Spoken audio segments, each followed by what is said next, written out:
जळगावमध्ये राष्ट्रवादीमध्ये नाराजी नाट्य रंगले। महानगराध्यक्ष अभिषेक पाटलांनी राजीनामा दिलाय। भाजपसोबत सेटलमेंट केल्याचा आरोप आहे। माजी मंत्री गुलाबराव देवकरांवर त्यांनी आरोप केलेला आहे। आताची महत्त्वाची बातमी, जळगावमध्ये राष्ट्रवादीमध्ये नाराजी नाट्य पाहायला मिळते। सेटलमेंटच होत आहे, तो विकलाच गेलेला आहे, झालाच ना। मी तुम्हाला तेच सांगतोय, 75 पैकी 6 मिळाल्या होत्या, परंतु फॉर्म भरताना 5च भरले। मग एक तर तुम्हाला 3% 4% जर जागा मिळत होत्या कार्यकर्त्यांसाठी, त्याही आपण लोकांना दिल्यात।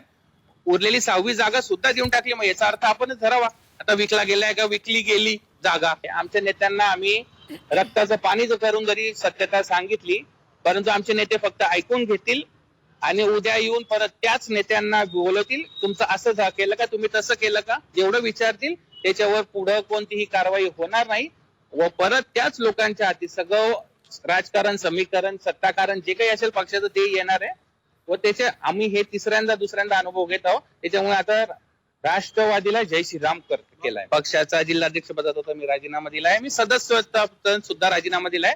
मला असं घाणेरडं राजकारण करायची आता मुळीच इच्छा नाही।